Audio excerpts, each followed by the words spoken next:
I know, but I'm just saying like that. There was nothing wrong with that. Oh my gosh! All right, There my bad. was nothing wrong with it. I'm sorry about that. So what's up, guys? This is the Pollard to Pollard podcast. I'm your host, Bernard Pollard. My co-host is Alex Pollard, and we are excited you are tuning in with us today. Today's going to be fun. It's going to be a lot of fun. We're talking about my first race. We're talking about just my heart is broken with potentially, or we're hearing the potential cheating or pushing it to the limits, and NCAA ruling in favor for the student athletes to be paid. Now, Alex, you in Florida right now. Y'all getting ready for a hurricane, and we're gonna be Yeah, there in a couple of days. it's So I'm coming. hoping it doesn't get there. What does it look like? No, it's no, it's gonna get here. It's like it's about an hour and a half, 2 hours away. It's Oh. just south of us. Yeah, I'll have another weather update in 8 minutes. Um, weather on the nines. All right. Yeah, no, it'll be here. It'll be gone by the time you get here, though. Okay. All right. Well, I'm gonna call you the weatherman Alex. No, But don't do that. all right. So we're gonna kind of talk about this. Last night, I got an opportunity to race in my first league race. Now, I put out there on Twitter a couple days ago. I wanted to be able to. I have a simulator, right? It's over here to my left. Mhm. I have a simulator, and as everybody know, I love NASCAR. I fell in love with the sport last year. I've been following it. I found out about iRacing, and I just fell in love. And so with iRacing, I've been able to get on. I've been able to race, and I love the fact because Alex and I, my brother John, who's over there on the couch with his blanket on, we're all in a Madden league. So I love playing against other users. I love the competition. I love the trash talk. So with iRacing, I'm always racing against real people. I'm never racing against a computer. And so iRacing has done a phenomenal job. I love the platform. I love the fact I can get on there and learn.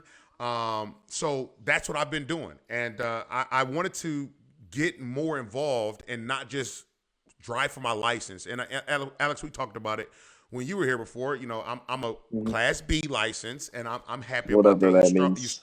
Yeah, hey, Whatever that is. yeah, it's Class B license is better than no license, right? And you Well, have no license, I correct? guess. All right, Okay, I'll get there. I'll get there. all right. Don't worry. We talking Don't about worry. getting equipment today, so you might be able to go get it before the hurricane get there. But so you start off in a rookie license and you work your way all the way to pro license, and you can do all kind of neat things. But people host races and iRacing, and I wanted, like I said, I wanted to get more involved. So I put out there on Twitter, hey, I'm looking for league races that race maybe a couple times a week. And if I get in one league and they race once, and another league they race one time, so I can get two races in 2 days throughout the week. So the freaking response was amazing. It was overwhelming. I should say overwhelming. It was amazing. And a lot of people came with some great leagues. I ended up going with Monday night racing, and so it was last night was my first race. My boy Lefty hooked me up with a great car design. Ally, as you guys seen, you understand the story with Ally. But had my Ally car design. Oh my goodness, it was beautiful. Make sure you guys, before I keep going, make sure you guys subscribe to our YouTube channel, Pollard to Pollard Podcast. Follow us on social media, our social media outlets, Instagram and Twitter. So yeah, man. But looking at this race last night, it was amazing. Lefty, like I said, Lefty got me a great design. Number 31 is what I do. Getting to that race, preparing for that race, I had up to 12. I had 12 p.m. to 7 p.m. to practice. Mhm. So I got some good practice in. My boy Al, shout out to Al. Al, you are amazing, bro. I thank you so much for being my spotter. And that's another thing about iRacing. You can have people come in and spot you. Your spotters can kind of, and for those of you who don't understand what a spotter is, he's your eyes from above, and he's telling you, he or she is telling you, cars coming up on your left or your right. If somebody coming up behind you, if you're in the 3 wide, 4 wide, whatever it may be, with these cars while you're on a track. And Al did a phenomenal job coaching me yesterday throughout the race. So it was a 100-lap race. I got a chance to practice throughout the day. And, man, I literally had a blast. When I was nervous a little bit because for some reason, Alex, like I'm so condition with racing for my license. If you touch anybody, you get points against Oh you. yeah. So Yeah. when you get those points against you, for me, I tend to kind of slow down. I lift off the throttle and I end up slowing my car down, and I'm not staying full throttle through. I'm hitting the brakes, and I shouldn't be doing that. So Al, like I said, did a phenomenal job coaching me yesterday. I was doing an amazing job. We started dead last at 39th, and I worked myself all the way up to, should say I worked myself. We worked, myself and Al, our team, worked our way up to 12th position and was doing a great job, y'all. And it was amazing until the draft hit me. Now, this game is so realistic, and I mean, this simulator is so realistic that when the cars come and drafts and everything else, you get into three wides, and the draft hit me, and I ended up going on my right side, ended up going into the wall, and I lost all suspension to my right, and I was telling me, hey Bernard, you got to fight this car you got to get another 15 to 20 laps out of this car in this condition. And I'm looking like, Al, I got to pit. And he's like, no, you can't. You got to fight it. So it was like that spotter, that crew chief, that driver moment. And for me, I had to be vulnerable because I had to trust Al, right? And it was just amazing. And they broadcasted it. Alex, you said you watched it, right? Yeah, I watched it on and off. It was pretty cool. I mean, and like even like watching the interviews after, I didn't know that you guys had like spotters and stuff. Right. So like I heard guys saying like, yeah, like me and my team, and I was like, what team? Like you're racing online. I don't know what you're talking about here. But it's pretty cool. And I mean, it looks exactly like a real race. Yeah. Obviously, there were like little tiny instances where like a car would disappear and then like reappear on the screen or whatever. But I mean, like you could see like the wreckage on cars. It was pretty cool. Yeah, and that was, so when you talk about the I forget the name they called it yesterday, but we call it a glitch. I mean, playing video games and everything else, glitch in and glitch out or whatever. A car, I end up getting into a wreck, and with these races, you end up getting one fast repair. So, excuse me, one of the cars end up glitching to my right, and Al was telling me to go to my right. Al didn't see the car glitching. I saw the car glitching. So I couldn't go to my right. So I was in a 3 wide, but then the guy in front of me slammed on his brakes. So I ended up hitting him from the back. And that sounds weird, but nevertheless, I ended up crashing, wrecking him from the back. And I had to use a fast repair once we got around.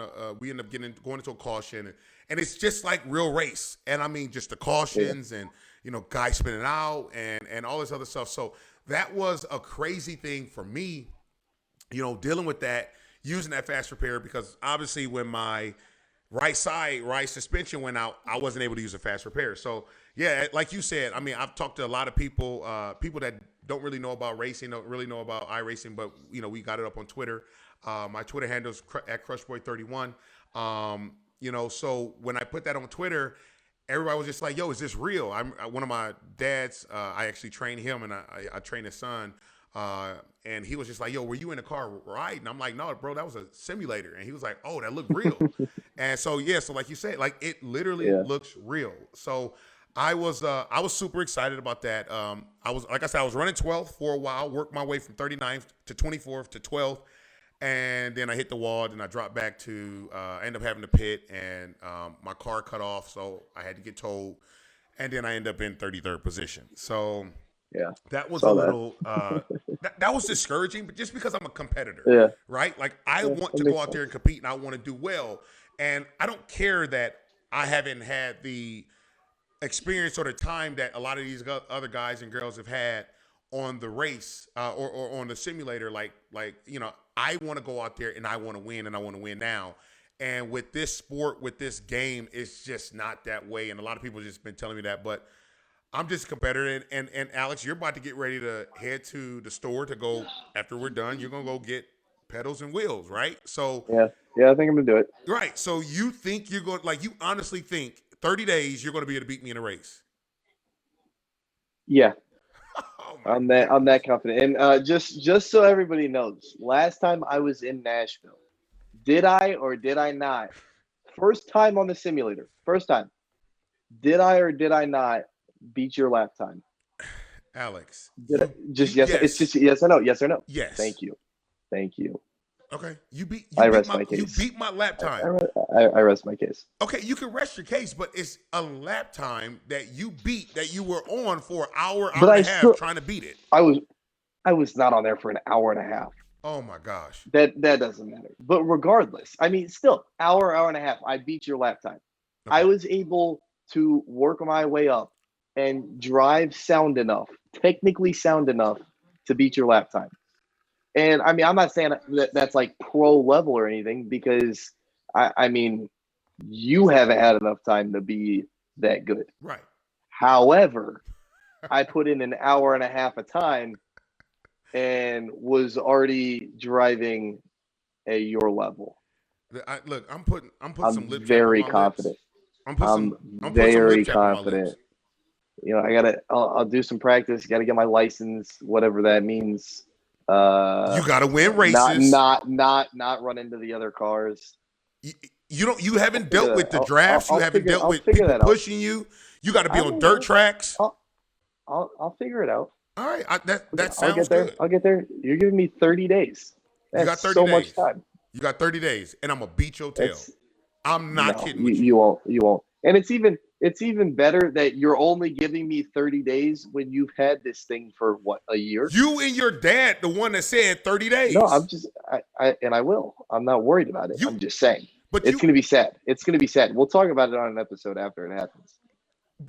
but you act like I gave you the 30 days. You and your father said, No, I didn't. He said that. He said 30 days. okay, And I'm fine with it. I'll okay, take 30 days. That's all I need. okay. That's all you need.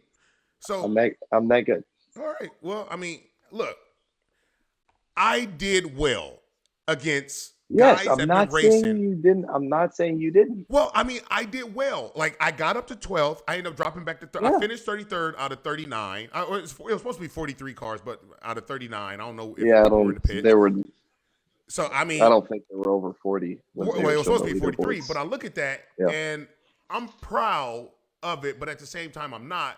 But I think the most discouraging thing for me was, and I put this on Twitter, Oh, I literally got out. I got from out of the simulator, and I taking my headset off, was taking a deep breath, and Jalen was in the background. He's back here sitting in his chair, and he looked at me and with this serious look, and was just like, "You suck," and like for me, like I literally wanted to throat punch him. But then I was just like, control myself because I was frustrated, but then I wasn't frustrated. And then I'm looking like the right side of my car. So I'm trying to find all kind of excuses. And so, and Megan made some banana pudding on Saturday or Sunday. So I just went to the refrigerator and ate half a pan of banana pudding. So that was I coped. That's how I coped. Like eating literally, and I'm not making a half a pan of banana pudding, and it's that's bad. Look, y'all, my banana pudding has got to be less, but I don't even want a whole banana. Half a banana, slice it thin, double the wafers. It's got to be double the wafers. It was banging. Okay, I'm just saying, and I'm a sweet head, so that's weird. I know. And then so real quick before we get off this and kind of moving into the next topic, with the iRacing cars. Are there like tune-ups and things you can do so that like your car is different like mechanically before the race than other people's cars? I'm so glad you said that, and I've been meaning to get this off my chest. So for all of you guys that have been watching, guys and girls, because I've been racing guys and girls, right? And kids, I've been racing all of y'all. I just found out that you can adjust. So last night was a fixed race. Found out? Yes, I just found out. So wait. So no, keep going. Keep going. So last night was a fixed race. So if it's a fixed race, that means everybody in the field has the same setup. Okay. Now you can have an open setup race, and you're dealing with either somebody who knows how to do the open setups as far as create them and then, email them to you. And then you can go in and adjust that open setup to your liking. So for me, fixed sounds so much better. Fixed sounds so much better, correct? And I Yeah. never adjusted anything. I would just go out there on the track and just race. And so as I Yeah. was telling Al and I was telling other people, I'm like, and I started watching YouTube videos. I'm like, wait a minute. In the fixed setup, why are they just running? It's like they run away from me. And if they get behind me, it's like they're like, get over here. I'm going to pass Hmm. you. And so I find out yesterday I can adjust my fixed setup, my tires, my steering ratio, my just different things. And I found that out yesterday. And a lot of people saying, a lot of the drivers were like, Bernard, you were really good off your, coming out of your turns and everything else. And I was like, damn right I was. Like I just learned that. But at the same time, I'm like, I'm just now learning that. So yes, everybody can have Yeah. a fixed setup. You still can adjust a fixed setup. An open setup, you have to Ah. deal with somebody who knows that. And I have a great team, a Purdue grad, that's helping me with my open setup when I decide to run open setups. But he's helping me with my fixed setup as well, to be able to teach me. And Al is doing a great job teaching me. And he was my spotter, and he was able to, as I pitted, Al was able to kind of change my settings to where my car, he tweaked my car to where my car felt better. Mhm. But as we transition to what we're about to talk about next, it breaks my heart kinda. Like it breaks my heart kinda. Because I'm still in love with the Still a tiny sport. bit. And I don't know if I'm trying to find excuses on this, but Alex, what are we talking about, dude? Like you gotta tell everybody So what we're I talking mean, about, because I can't. yeah. So I guess you said you like saw some people talking about It was on Twitter. It was on Twitter. yeah, I on was reading Twitter. something, but go ahead. You're reading some stuff on Twitter about it was Kyle Larson, right? Okay. So everybody was complaining, or people were complaining on how good he is, and complaining on how Saying much he that he was was winning. cheating. Right. But Yeah. then they talked to. I responded, so I'm gonna let Alex take it over. But I responded with, I didn't see that. yeah, I responded to the tweet because Yeah. people were like, Kyle Larson is dominating. Like, why is so many people upset? That he's winning, and I'm looking like, well, if he set the standard. Like if he's Yeah. scoring in every race, he set the standard on what every driver should be doing. His team set the standard on what every team should be doing. And he's just a damn good driver. So Yeah. if he ain't cheating, why everybody complaining? And then what happened, Alex? Yeah. Well, I guess so. Kind of going off of that, I feel like nowadays it's got to be nearly impossible to cheat. Just like with all the technology and stuff. Like mechanically, I feel like it's nearly impossible to cheat. And I think like I mean, yeah, he's a good driver. He drives hard. Yeah. Going back on my point from last week, maybe he drives too hard, and maybe he runs up to the limit. So he pushes it as far as he can go. Maybe some other people don't, and that gives him an advantage when he doesn't blow tires or things like that. But then also just reading up on like other cheating, or cheating.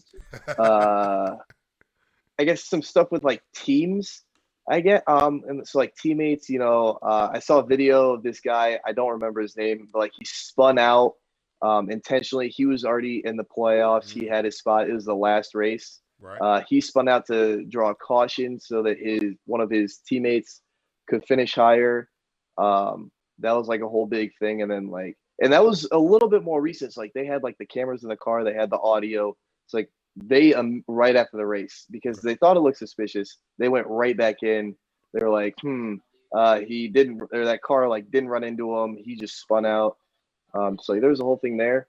So, and I mean, to me, I feel like that almost shouldn't be counted as cheating if you have teams. I mean, like causing crashes and things like that, that's completely different. But Right. like something like that is almost just like strategically driving.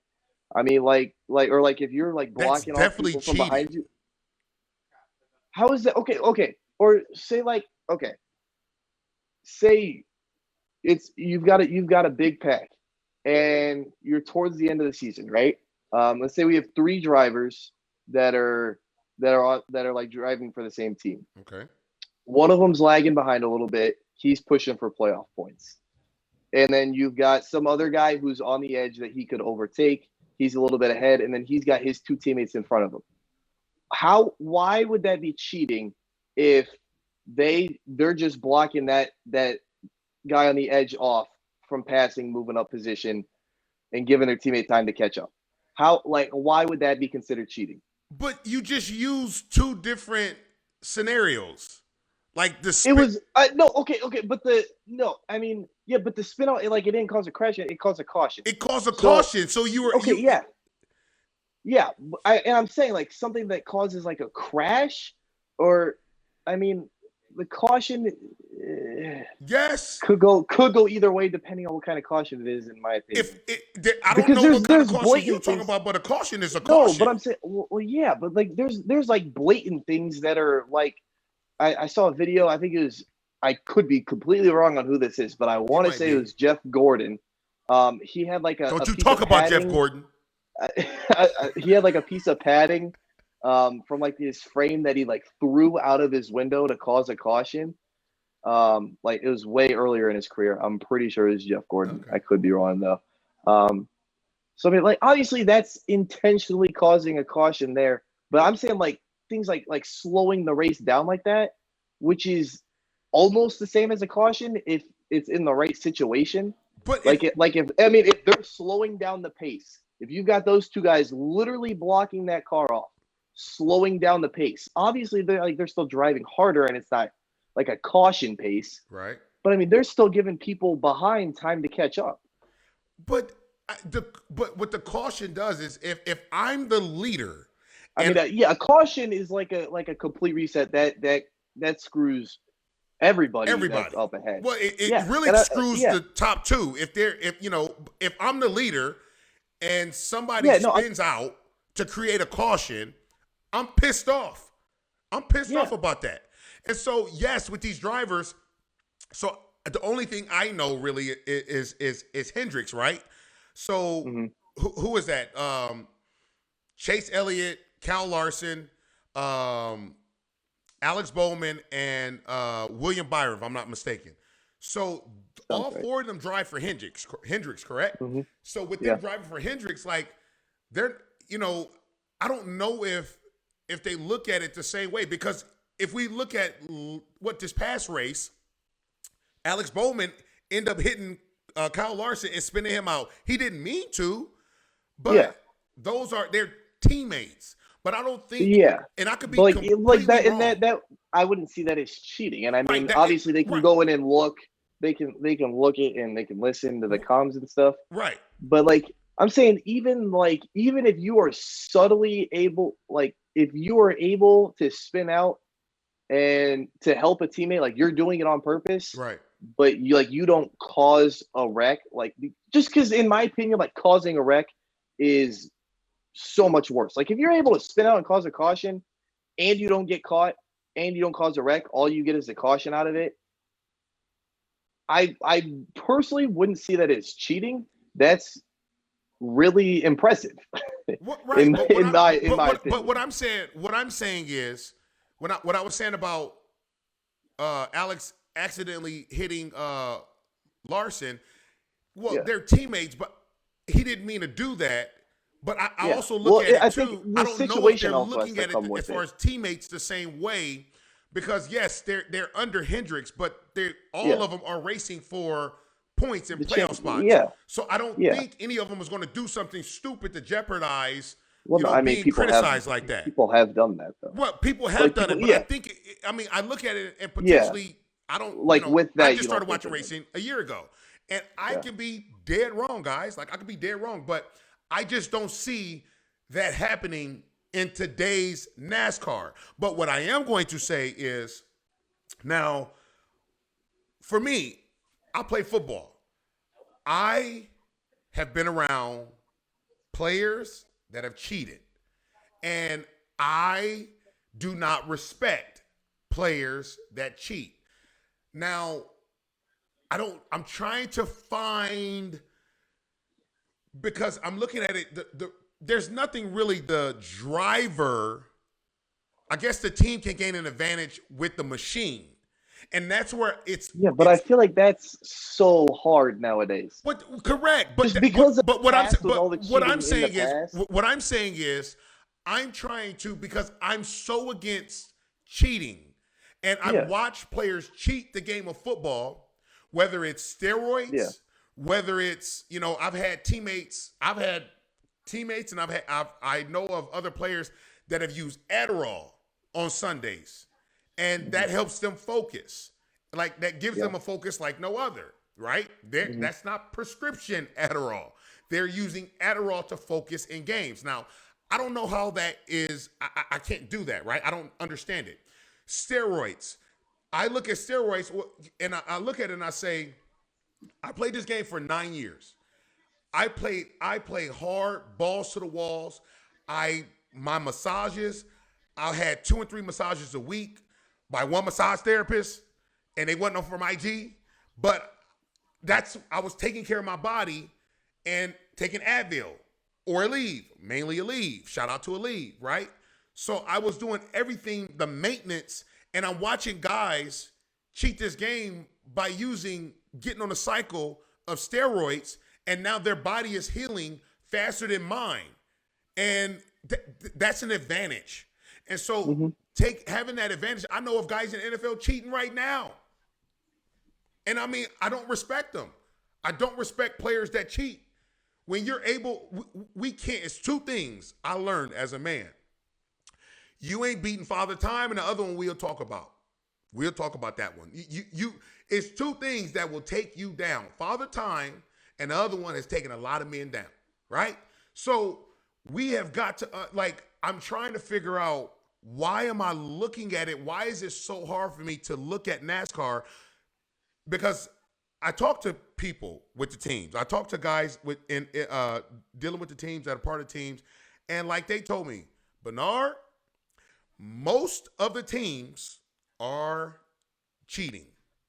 He said, literally, we find out what the other driver is doing, and we see it, and we try to like go in and do certain things. He's like, why do you think all of those photographers and everybody else there on a pit crew and by the garages and everybody? He go, those are paid photographers to try to see parts and things of that nature. Like yeah, this, like I'm sitting there like, yo, wait, what? And I'm like, mind blown. yeah. But I guess I don't know. I feel like you're looking into it a little bit too deep, and I I didn't know may that part be. about the photographers, because now that I know that, to me, it's nowhere near the kind of cheating that you can do in football. And if all of the teams are cheating, then it's close to an equal playing field again. Oh, okay. I, I just, So I mean, like if there was a steroid NFL league, then I mean that then taking steroids isn't cheating. If there's a league where everybody's taking steroids, but so, that's okay. not you can't cheat to get an advantage if everybody else is doing it. So are you And okay? I mean if there's things like if there's people on the teams telling you that there's cheating going on, obviously NASCAR knows about it, and it's to me it has to be something that will obviously give you an advantage, but not like literally just blowing people away, things like that. So I mean, it's something that a lot of racers are doing. So I mean, that's like if you have half a team in the NFL taking like you said Adderall, they're not going to do anything about that. Oh, I mean, yes, yes, they will. You get suspended. okay, but like I'm saying, but you said people who haven't been I caught do. or suspended, I do. and what are the chances that they actually haven't been caught? They just haven't publicly been caught The and suspended. the NFL will cover up guys that they love. Exactly. They will cover them up, and Exactly. it's So I so mean, NASCAR is frustrating. not going to suspend half of their racers because they're all doing the same thing, and you still have different people winning different races. Races are still tight. It's close to an equal playing field. I mean, that's to me that's like the same thing. And we've talked about this before with Right. the NFL. There's you've told me there's people that the NFL won't suspend. They're not going to say anything about it Right. because they can't. It'll ruin them. Well, this is almost like a counseling session for me. And I mean, you're putting me at ease in a sense, but at the same time, it's just like I want to be like I watched the road course race. I watched Chase Elliott win, and I'm watching. I'm watching and I love it. I'm still in it, and I'm just like now it's in the back of my mind like, oh, I wonder is this team doing this, or I wonder is that team doing that, and I don't have no idea how Yeah. they can Okay. gain an Well. Okay. advantage. But Going off of that, I know you don't watch football, but I mean, you still see football results and stuff. Do you do that when you watch or keep up on football? yes, Like, I mean, like, do you look at a so you like you'll look at a score and be like, dang, that guy killed him, and I know he's cheating, I can watch. and I can I watch. hate that. I can watch a football player. I can look at his movement. I can see different things that he's doing, and I can tell if a football player is on something. I can tell if he's on a cycle. I mean, I feel like that's pretty reasonable. But that I guess that And I wasn't the haven't been question. wrong yet. Okay. That I guess I worded that wrong. You okay? Yeah, I went in the wrong direction with that. So, but I guess my point is you'll keep watching football. You'll keep keeping up on football. You're always going to be around football. You're not going to get away from it, Right. or you're not even going to get away from a certain team because you know a guy's cheating. Like you're still going to know what's going on with that Yes. And up to a certain point. so I I look know at it. that may not 100% be true. I look at it this way. On every NFL football team, there's about 5 to 7 guys on cycles, 5 to 7. Yeah. And it's what's crazy to me. And how many do you hear about a year? 2 out of the whole league? I mean, 3, I mean, 4? there've already been guys suspended already for performance enhancing I know, drugs. but I'm saying that's like the same thing with NASCAR and them not doing anything about these little things that people are doing, but everybody's doing it. If you've got virtually the same number of guys on all the NFL teams Yeah. doing some kind of the same cycle, it's pretty close to the same. Now, it's a little different when no, I'm not going to go You there. better not go there. No, I'm not going to go there. But it's virtually the same thing. Okay. All right. Like I said, it was like a counseling session. I mean, y'all tell us. Let us know. I mean, for all of you racing fans, and I mean, I remember a guy on Twitter. When I talked about it, when I sent that tweet out, when I responded to the tweet, a guy hit me up, or a guy responded to the tweet and was like, I'm fine with my team's cheating. I'm fine with that, and I'm just looking like, gosh, like I cringe because I'm like, oh, like how can we be okay with that? But then in a sense, I'm looking like. It's not blatant cheating though. Right. So I'm trying to find You out, like, can't is even this, tell. is, Like you literally can't even tell. well, That's right. how Like, subtle it is. right. And so that's why I'm like, okay, is it cheating or are they just pushing to the edge? Because, like, once again, I talked with somebody else and they were like, hey, NASCAR has rules. We may find a way around a rule. Mm-hmm. And most teams will do that. And if NASCAR comes, see that, they'll make another rule and we find our way around that rule. And so I'm looking at it and I'm like, okay, the driver still has the skill set, right? Yeah. Just like the NFL players still got the talent, correct? Mm-hmm. Mm-hmm. But they're enhancing the machine, not the driver, right? Yeah.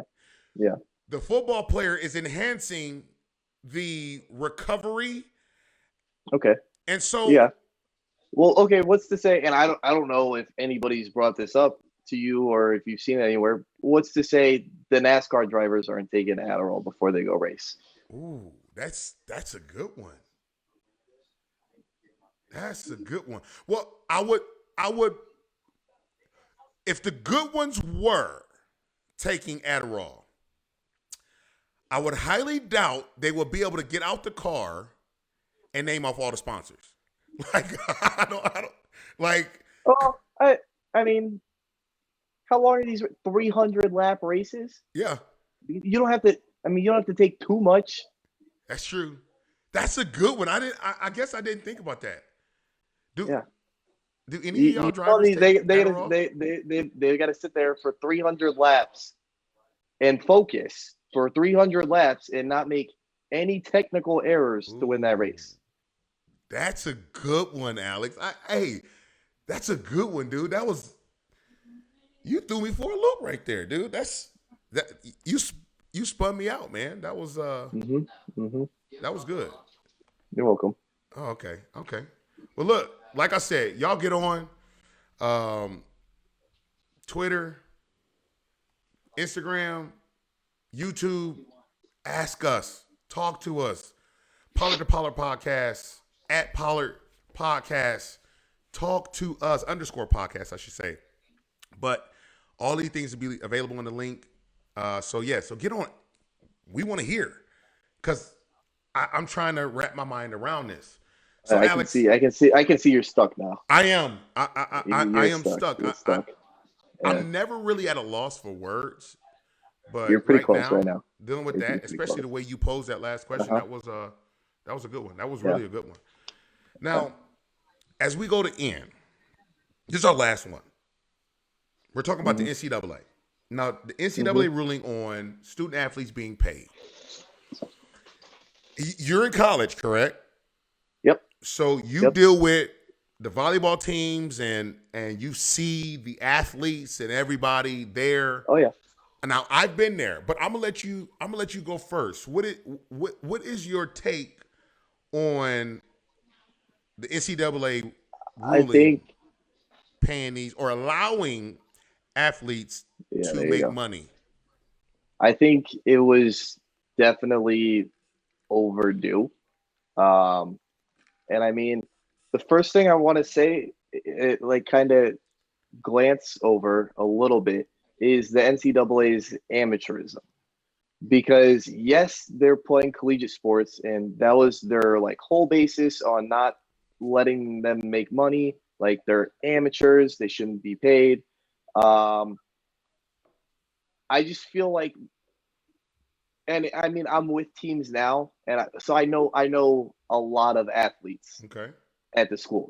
They put in too much time and are too close. I mean, like with some of the sports, they're too close to being professional athletes. I mean, you have people that drop out of college to become a professional athlete Right. because they're just too good. Like that happens Right.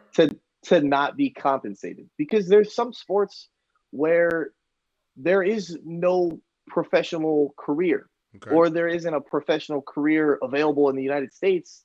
So you'd be getting paid not a lot in some European country or something like that. Like that happens with some sports.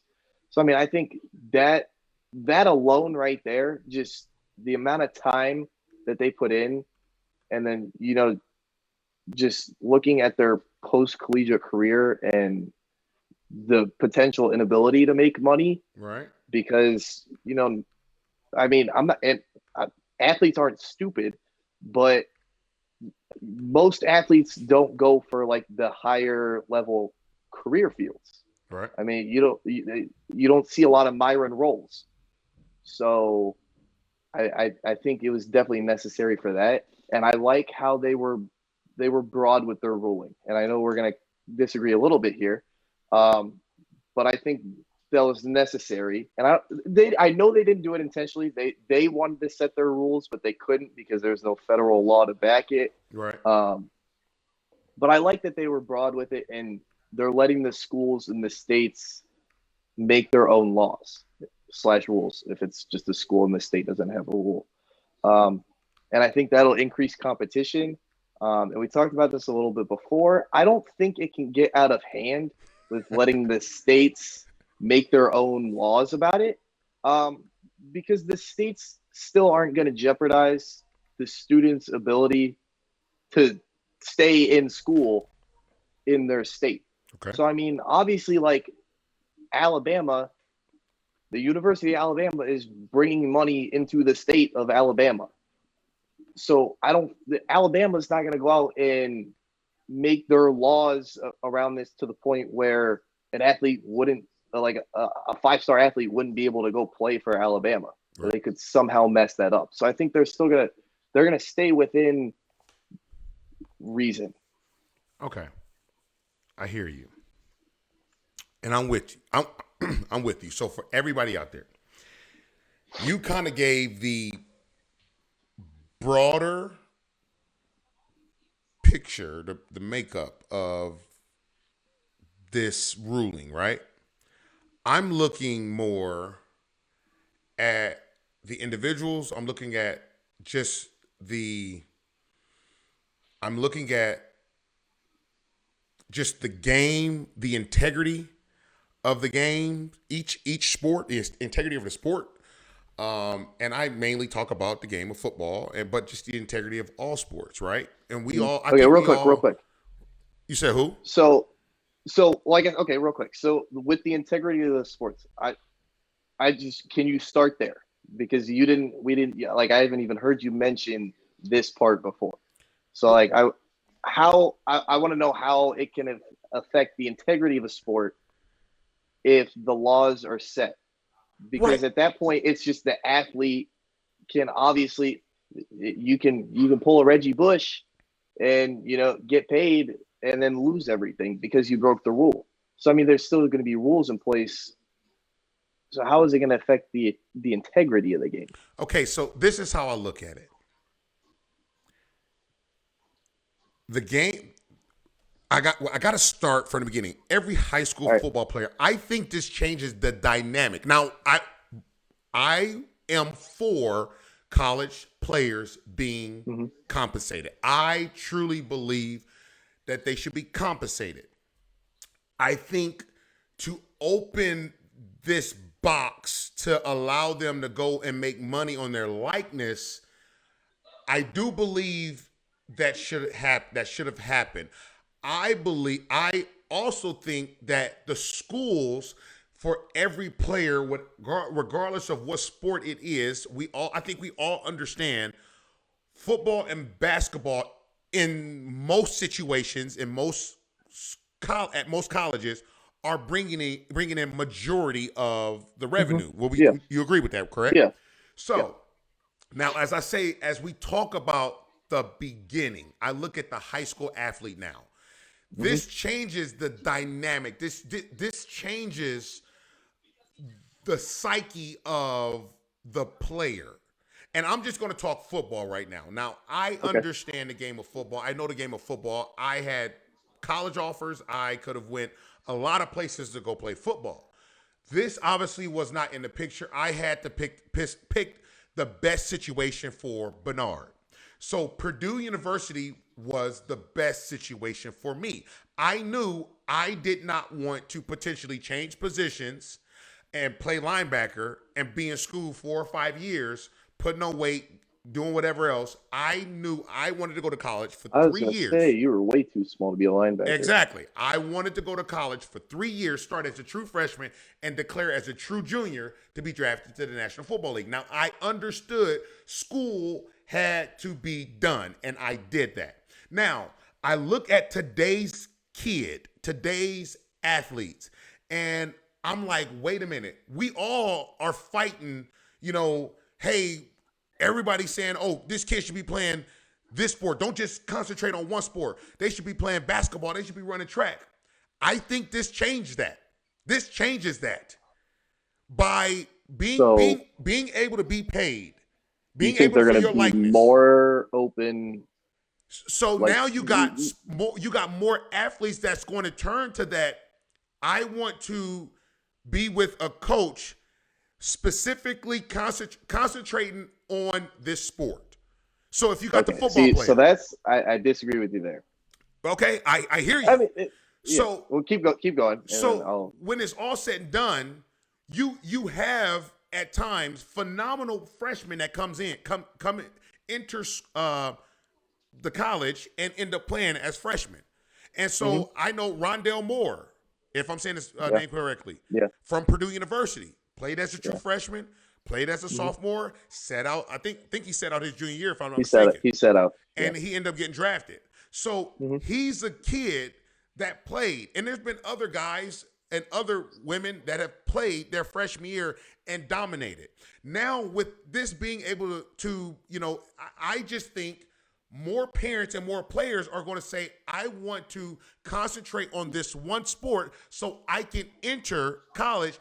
I can make money at the collegiate level. So if I'm doing a jersey signing, if I'm doing, putting my name or my likeness on whatever, I'm making that money. So now Yeah. I just think this changes the dynamic. And I also look at where a lot of people came down on Dabo Swinney. I truly believe he made his comment as far as saying, I am not going to, I will step down as a coach if college players were able to be paid. I think he's saying, and this is another way I look at it, coaches potentially are going to could lose their football team if all of this stuff is happening. If it's not controlled, you got players that's not focused already on school, that only want to concentrate on football. Now you throw, I get to make money in it too. So I'm definitely not going to concentrate on school. When I'm in football meetings, I'm texting with an agent trying to see or a manager trying to figure out how can I make this appearance and get this signing? Or how can I go and be the face at this bar? Or go do this or go do that to make money? So if you got college players that are 18, 19 years old making more than college coaches, this potentially what everything we're running into. I mean, I hear you talking about the rule, but I know. Well, I mean, even then, if you have somebody who's going to come in and make more than your coach on sponsorships, like they're that kind of recruit, what's going to happen. One, I would have to assume that they're going to have an agent. Even if they don't, though, they, as stupid as they could possibly be, and they don't focus on school at all, they're just out there to play. They still have to know that they have to play to have that sponsorship, to make that money. So, I mean, like, they can't be kicked off their football team for having bad grades, or you still can't be kicked off a football team. No, that's not what I'm saying. Let me get there. Like, they're not going to keep their sponsorship if they do that. They're not going to keep their sponsorship if they're getting benched because their play starts to suffer because they're not focusing on playing their sport. And then going back to streamlining kids into one sport, I think even before this ruling came out, parents started to do that anyways. Right. And I don't think this will change that too much. I actually think that if you are a multi-sport athlete, which you already don't see a lot right now, but if you're a multi-sport athlete that has offers to play multiple sports in college, I think it's more enticing for you to stay as a multi-sport athlete. I feel like that opens up your opportunities even more. And I mean, obviously, it's going to be hard. It's going to be hard to be successful at both sports. You can't be great at everything. Yeah, I mean, there's not a lot of Deion Sanders out there. Right. But I mean, I don't think it's just going to cut off people from being multi-sport athletes, because it already doesn't happen a lot. But I mean, like I guess just from what I see, like, it'll be somebody who is a track star and plays wide receiver. And I mean, if they're running at near Olympic speeds and they can catch a ball still, I don't see why they're not going to keep playing football and run track. I mean, if you're like that, it's just too hard. There's people that do it. There's not a lot. I'm not saying there's a lot there, but there are still multi-sport athletes. FSU just had a recruit 2 years ago, who was supposed to play football and basketball. I don't know what ended up happening to him. I know he decommitted from FSU. And is he But playing football and basketball in college? I just said I don't know. I bet He you could he be. not. But he could be. I'm just saying. I feel like it won't really. You won't see a difference there because of this ruling. Just because parents already started doing it because their kids could make more money. Like they already knew that their kids could make more money in professional sports, not even in college with sponsorships. Well, I think it's already like past the point where I it'll be a like the noticeable fact. difference. Well, I like the fact that college players can come in, you can make money in your likeness, because we all still have to understand less than 1% is going to go to professionals. So Yeah. if I just stick with football, you have thousands of collegiate football players that are playing and that are declaring and are seniors, fifth-year seniors that's going to look to enter the draft. Only 245 getting drafted, a handful getting picked up as free agents. A lot of those guys not going to make it. So I like the fact that you potentially, I look at it, you got really good high school football players or athletes. You got really good college athletes. You have really good athletes that are going to be professionals, right? Everybody that was great at college, they're not going to be great in the professional at the professional level. So I like the fact that these athletes can leave money or leave school with money. Yeah, and no paper trail. I think that's. Yeah, I mean that's so that's why I think it was necessary. What? But at the same time, going back to what I said before about like it not being a distraction and hurting their play, they can't let that happen because, like you said, 1% are going to make it professionally. Right. So I mean, if they know, and I mean, a lot of people will be able to tell I'm not going to be a professional athlete. I have no shot. But I can still play in college. Right. I'm still gonna be a starter. I'm still gonna be a starter or second string on my college team. They still have to hold that spot on their team to make that money while they're in school.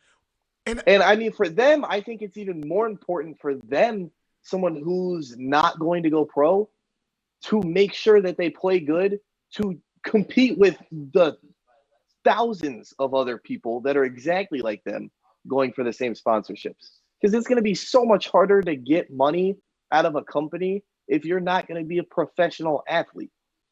Because there's not as much of a benefit to that company for them to give you money. Like if you're not going to, and like reading up on the Florida law, which I read up on it a little bit, there's all kinds of stuff with like agents aren't guaranteed to have that athlete as they turn pro and things like that. So I don't know if the same thing will go for sponsorship deals, if they'll carry over or like if they have to, if they don't have to, if they're not allowed to. But regardless, for the tens of thousands of college athletes that aren't going to go pro, they all have to compete against each other and play and compete even better to get sponsorships from companies that are going to have to take a risk on them. Right, but you're looking at it from thousands of athletes trying to compete for like a Nike sponsorship. I'm not looking at it like that. I'm not even saying that. Right. What literally any kind of sponsorship. Right. But so if you like look literally anything. Right. So like I said, I like the fact that college athletes are going to be compensated. They can make money on their likeness. What I am afraid of is that I'm afraid that this potentially with it there's so much gray area in this rule. There's so much gray area. And I think what college coaches are looking at, they're saying, I got a really good player that can make a lot of money that may not be focused on school already.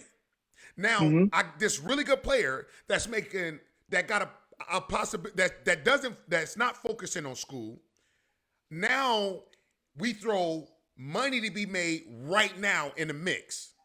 Yeah. So now this really good player that's not focused on school, focusing on money, and now a third party got to come in, right? Because he or she not going to be able to go and seal those deals. So now they got to trust that another person that's not going to rip them off. I look at it and I say, with NFL players, the NFLPA, they have certified agents, guys that are registered that you can go to and communicate with that they're registered through the NFLPA. If you go and get an agent that's outside of that registration, you screwed. Or that's not registered, you screwed. And a lot of players have been ripped off with the same thing with financial advisors. Because now these people are coming into play for these some 17, 18, 19-year-olds, 20-year-olds, 21-year-olds.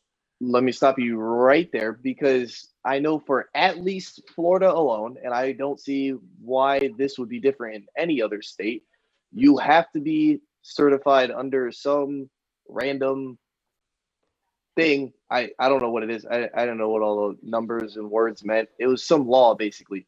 But as a college athlete, if you're going to have an agent, they have to be certified for Florida in the state under whatever the Florida code is. So they're not going to have those guys that are going to rip them off. The state's not going to allow that. You can't say they're not going to have that. That's like people trying to figure out, how did this NFL player let this financial advisor rip them off? They are not, like, the schedule. You're not going to be able to check in all the time. The trust has got to be there. This is like, it's literally, if it's not done right, you bring all of this in the mix, and this could potentially tear up a football club. This could tear up a locker room. This can tear up, just so much. We already seeing guys transfer because they couldn't start here, so now they're gonna go somewhere else. We're about to see this mess everywhere. And we can't say that it's not going to happen. And I hope it doesn't. But I honestly don't think it'll happen. The and so look, it doesn't matter. Even if they have a certified agent, even if they have a certified financial advisor, that person is still, student athlete is still not focused on what they're there for. Because if they're not focused on school, you throw all this other stuff in the mix, now they're ineligible. And now they can't play. So what does that look like for them if they can't show up on a football field because they're ineligible, what does that look like for the company or companies that's putting money behind them? Okay. See, that's where I think you're completely wrong. You're not giving anybody any credit. You think Nike's going to go out and give somebody a contract and not put something in that contract saying that they still have to play, they still have to perform? No. And they're not getting, and they're not allowed to be paid for play or whatever, stats and performance and stuff. But there's no way that a big company is going to sign a contract with a college athlete who they have to know is a college student still. Half these people won't even be over the age of 21 that they sign. More than half. Definitely more than half. I think you're misunderstanding what I'm saying. I'm not saying that, because every company will be protected. Like, they got lawyers. They're going to be protected if it doesn't happen. What I'm saying is, I'm talking about the student athlete now. I'm talking about the student athlete. From what I've seen, I believe that they're still protected in that sense too. Now, obviously, it's still on them to be responsible enough to keep themselves on the field or court or whatever they do in the pool. They still have to be responsible for that. But I mean, I literally read the entire Florida law, the whole thing. To me, there's no gray area. I think that there won't be any problems for Florida, at least. I didn't read all 50 states. I don't know how that goes, but I know that you didn't read that. I know, like, you just read up on the NCAA ruling, and when all you do is read up about the NCAA, yes, it sounds extremely vague. There is definitely a ton of gray area in there, but that's because they didn't really have a choice. Because if they put their own if they put their own rules in place, then there would have been problems because there's no federal law to back them up. and they wanted something that could cover all 50 states But because they're in all 50 states. But there's no federal law You're helping looking them. at the So yes, law. that's vague. You're looking at the law. I'm The law looking at is the what student defines athlete. whether there's gray area or not. No, there's a lot And of gray area in what they just student approved. athlete. There's a lot of gray area in what they approved. I'm literally throwing out legit arguments. I want college athletes to be paid. I think they should be paid. Yes. How it's happening, I just think, okay, wait. I'll send you the link. I don't need to worry about the law. Like the law. Yes, you do. Both sides are going to be covered. Both sides are going to be covered. But what I'm saying is, yes, but I'm not saying about being covered. We're throwing both of these in the mix.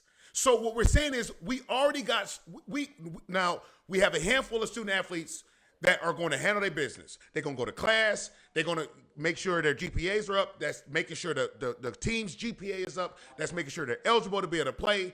And now we're going to have some kids that are going to be responsible. They're going to be able to get some, as far as making money on their likeness. They're going to be able to handle that. Some families are going to be in there to help. This literally. Some won't. Some won't. What I'm saying is you've got to understand. You're going to be dealing with some players that came from nothing. And now they came from nothing and they're a spectacular talent. So being a spectacular talent, what happens when guys or girls go professional? People come out the woodwork. I still have a voicemail. When I was drafted, number one, when I was drafted, I was sued by my father. That's number one. Number two, I got a voicemail after I was drafted. Literally, Bernard, hey, what's up, man?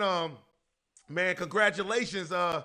Hey, man, my mom needs some furniture in her bedroom. She need a bed and she, a dresser, and she need like a whole couch set in her living room. I don't even know who this is. This happened to me when I turned pro. Now, Pell Grants and everything else, FAFSA and all the other stuff happening with some of these kids, and they're getting money that way. We're talking about they're still potentially going to be able to get Pell Grants. They still going to be able to get money from FAFSA. Some families making money because their parents was in the military, so they're making money from that. Or they get a monthly check from that. Now you throw all of this other stuff in. You throw all of this other stuff in, being able to make money off their likeness. You better believe folks coming out of the woodworks. I don't care if it's only $20,000 that they sign for. That's going to be public information, and people are going to come out the woodworks, and this is where college coaches are afraid. They're afraid to deal with, because that's why some college coaches don't ever want to go pro. They don't want to go pro. Why don't they want to go pro? Because I'm going to be dealing with athletes that make more than me. I can't really say what I want to say to this athlete because he or she makes more than me.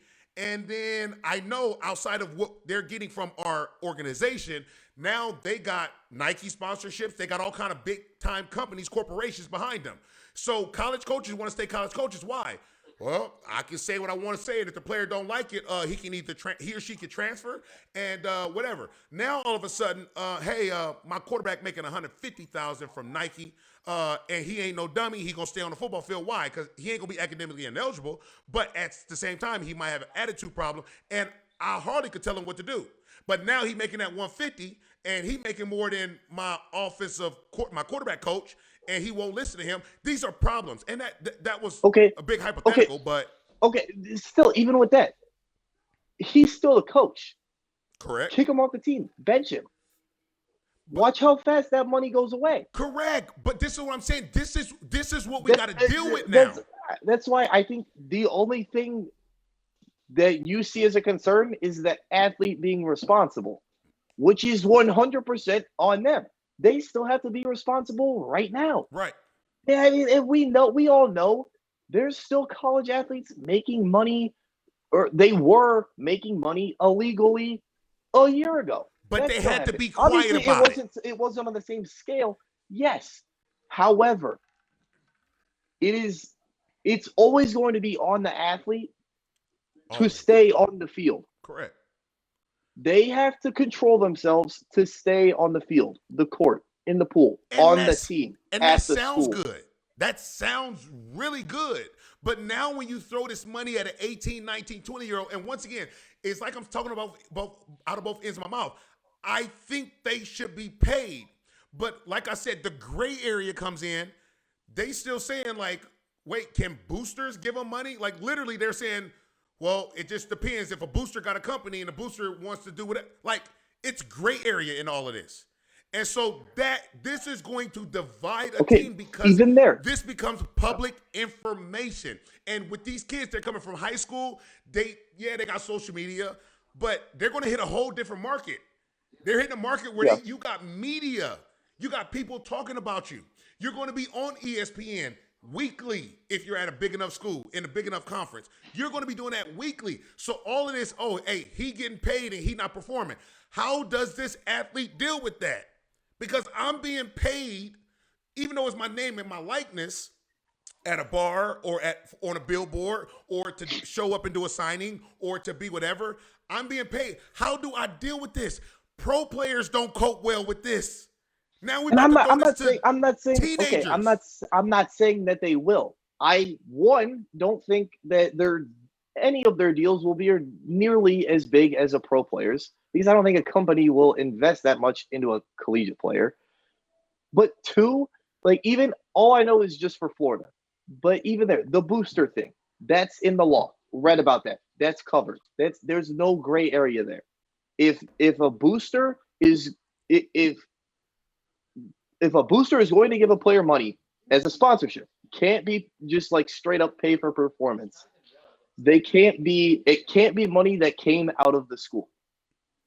It's that simple. It can't be money that came out of the school because the school cannot pay the player, no matter what, in any form. The school can't pay the player. Okay. I mean, it's right there. I have it pulled up on my screen. I read the entire thing. So you think no boosters you think no boosters gonna pay players? I think they will. They can pay from their business. Okay. I've been there. Those And then handshakes. even I've seen it. the thing you said they don't know how to deal with it. In Florida, every university that has an NCAA program where their athletes can be paid, they have to. Well, it's not they have to offer courses. The athletes have to take courses. It's like I don't remember the hours or whatever. There's 2 different years that the athletes have to take courses on things like media, social media, all that. Literally everything you just mentioned is in there. Right. It's in there. I know FSU already like they anticipated the ruling coming out and knew about the Florida law. They have like an entire program, not just the courses. They have a whole program already built to help their athletes with their social media, teaching them all kinds of things about media and things like that, how to deal with those. So I really don't think there's any gray area, at least in Florida. There's no way I'm going to go through and read 50 different laws. That's not going to happen. So I'm going off of Florida, which is the 3rd biggest state for college athletes, maybe 2nd. It competes with California. I'm still going to give Texas number 1, but then there's Florida and California. And to me, this Florida law, there is not a lot of gray area at all. Okay.